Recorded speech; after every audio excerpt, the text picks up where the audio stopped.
एवं वृत्त का सवाल बहुत दिनों से मैं बता रहा हूँ। ऐसा मत समझ लेना कि ज़बरदस्ती पढ़ा रहा हूँ। मैं तो आपके फ़ायदे के लिए ही पढ़ा रहा हूँ। बस 2 या 3 दिन और वृत्त का सवाल चलेगा। उसके बाद जो आप कहोगे, जिस चैप्टर के बारे में कहोगे, उसी चैप्टर को मैं शुरुआत से अंतिम तक पढ़ाऊँगा। बस थोड़ा बहुत सीखना हो तो इस वीडियो को ज़रूर देख लीजिए। अच्छा लगेगा तो लाइक शेयर करिएगा, और नए लोग हैं तो सब्सक्राइब कर लीजिए, क्योंकि रोज़ इसी तरह का दमदार वीडियो आपके पास पहुंचता रहेगा। समझ गए? तो आज की वीडियो का पहला सवाल है कि चित्र में ओ वृत्त का केंद्र है जिसकी जीवा ए बी और सी डी परस्पर ई पर प्रतिच्छेद करती है। देख लीजिए ज़रा चित्र को। चित्र में ओ वृत्त का केंद्र है जिसकी जीवा ए बी और सी डी, जीवा ए बी, जीवा सी डी एक दूसरे को ई पर प्रतिच्छेद करती हैं। और कहता है कि सी ई 4 है, ई डी 2 है। सी ई 4 है और ई डी 2 है। तो पूछा गया है कि रेखाखंडों सी पी और पी डी द्वारा बने आयत का क्षेत्रफल क्या होगा। तो ए इंटू ई बी का मान क्या होगा। तो ए ई इंटू ई बी, अरे भाई ए ई इंटू ई बी का मान क्या होगा। मैंने तो ऐसा कई बार बताया आपसे, आप जान भी गए हो कि जीवा के खंडों का गुणा बराबर दूसरी जीवा के खंडों का गुणा।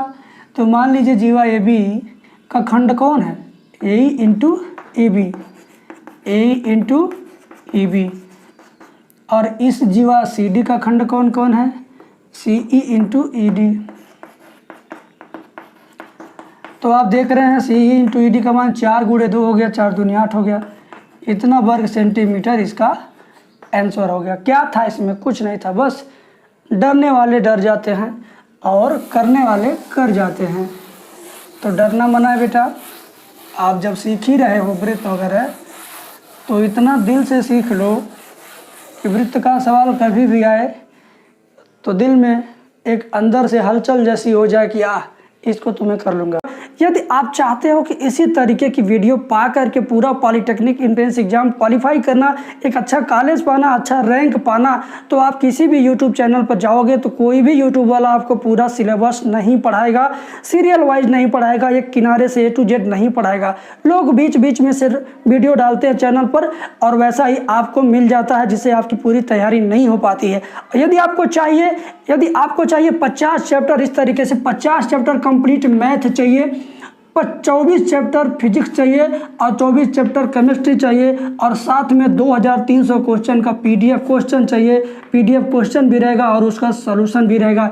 ये सारी चीज़ें यदि आप चाहते हैं कि आपको मिल जाए और आपकी परीक्षा अच्छे से निकल जाए, आप एक अच्छा रैंक पा सको और एक अच्छे कॉलेज में एडमिशन पा सको, तो इसके लिए क्या करना है, आपको मेरे व्हाट्सएप नंबर 7525 81 80 38 पर POLY पॉली लिख करके व्हाट्सएप करना है। हम आपको ये सारी चीज़ें देंगे, लेकिन थोड़ी सी फीस लेंगे।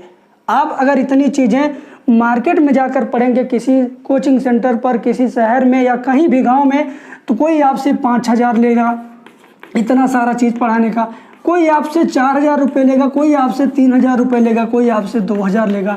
यदि गांव में भी पढ़ोगे इतना सारा पढ़ाने का, आपसे 2000 तो कम से कम लिया ही जाएगा। तो मैं आपको इतनी सारी चीज़ें दे रहा हूँ, ना 5000 में, ना 4000 में, ना 3000 में, ना 2000 में। मात्र ये सारी चीज़ें हटा दिया जाए तो मात्र मैं आपको 500 रुपये में ये सारी चीज़ें दे रहा हूँ। ये 500 रुपये इतना कम इसलिए रखा गया है कि गरीब से गरीब स्टूडेंट भी इस फीस को पे करके अपनी पढ़ाई कर सके और अच्छे कॉलेज में एडमिशन लेकर के अपना भविष्य अच्छा बना सके। तो ये रहा थोड़ा सा आपके लिए ज़रूरी सूचना, मुझे लगा बताना उचित है तो मैंने बताया। चलिए अब हम लोग सॉल्व करते हैं अगला क्वेश्चन। नेक्स्ट क्वेश्चन, चित्र में ओ वृत्त का केंद्र है। ABCD 2 जीवाएँ P पर प्रतिच्छेद करती हैं। ABCD 2 जीवाएँ P पर प्रतिच्छेद करती हैं। एक जीवा है AB, दूसरी जीवा है CD। ये दोनों कहाँ पर, P पर प्रतिच्छेद कर रही हैं। AP 3 है, PB 5 है। AP 3 है, पी भी 5 है, तो इनके द्वारा बने आयत का क्षेत्रफल कितना होगा। देखो बाबू, तुमसे सवाल वही पूछा गया है, इस बार थोड़ा सा घुमा दिया गया। क्या घुमा दिया गया कि इनके द्वारा बने आयत का क्षेत्रफल क्या होगा। तो ये जो दो जीवा है ना, इनके 4 टुकड़े हैं, 1 2 3 4। इन चारों टुकड़ों को हम अलग अलग करके ऐसे जब एक आयत बनाएंगे तो उसका क्षेत्रफल क्या होगा, ये बात इसमें पूछी गई है। तो मैंने आपको बताया था, अगर नहीं भी याद है तो जान लीजिए कि जीवा के जो दोनों खंड हैं और इस जीवा के जो दोनों खंड हैं, इनके खंडों का गुणनफल बराबर होता है। क्यों?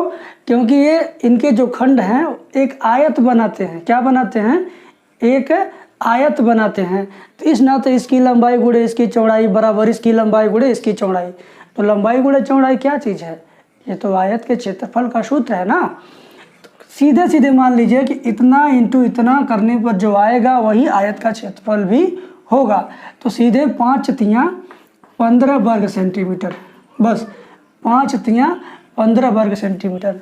आप गुणा कर दीजिए, आयत का आंसर आ जाएगा। बात को समझे कि नहीं समझे? फिर से समझो। ऐसे कोई वृत्त दिया हो, 2 जीवा काट रही हो, जिसका नाम ए बी हो, पी क्यू हो, ठीक है। अगर ये मान लो 3 है और ये 4 है, तो अगर ऐसे पूछ ले कि मान लीजिए ये टी पर काटता है, तो जीवा पी क्यू के खंडों से बने आयत का क्षेत्रफल कितना होगा। ऐसे अगर पूछ ले कि जीवा पी क्यू के खंडों से बने आयत का क्षेत्रफल कितना होगा, तो क्या बताओगे? इतना इंटू इतना, यानी 3 गुणे 4, 3 गुणे 4 3 चौक 12। बस यही तो इसमें कमाल की बात है कि आप लोग सीखने के टाइम पर बहुत कुछ सीखने का मौका पा गए। अगला सवाल मैं लेता हूँ। अगला सवाल देखिए जरा।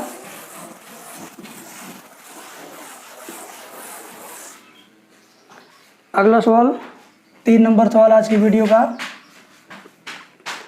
अगला सवाल काफ़ी हल्का सवाल होगा। देखिए, 2 वृत्त एक दूसरे को बाह्यतः स्पर्श करते हैं। वृत्तों के केंद्रों के बीच की दूरी 7 सेमी है।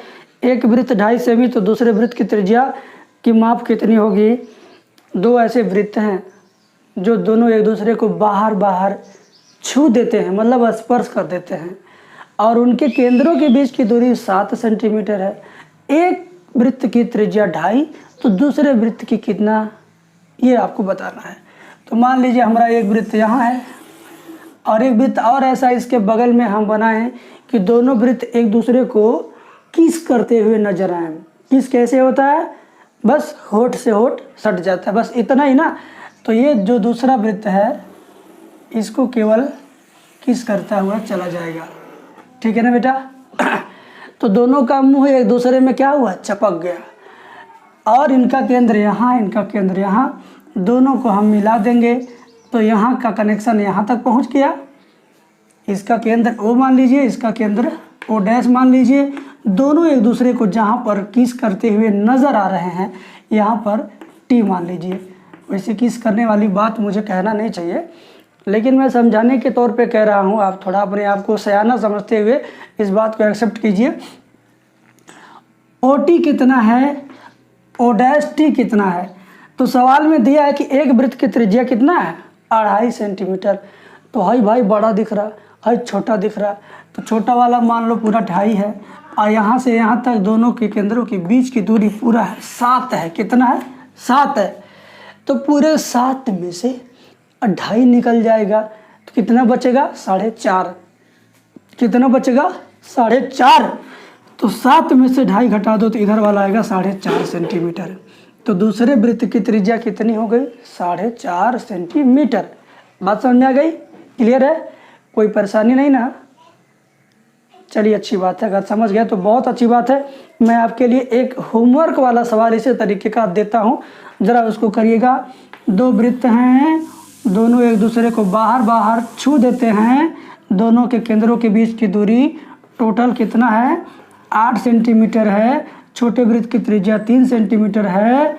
तो बड़े वृत्त की त्रिज्या कितनी है, आप मुझे बता दीजिएगा कमेंट बॉक्स में। बड़े वृत्त की त्रिज्या कितनी है बता दीजिएगा। दोनों के केंद्रों के बीच की दूरी 8 है, याद रखना 8। एक 3 है तो दूसरे का कितना है बच्चे, तो इसका आंसर जान गए, केवल कमेंट में टाइप करना ही बाकी है। ठीक है, थैंक यू।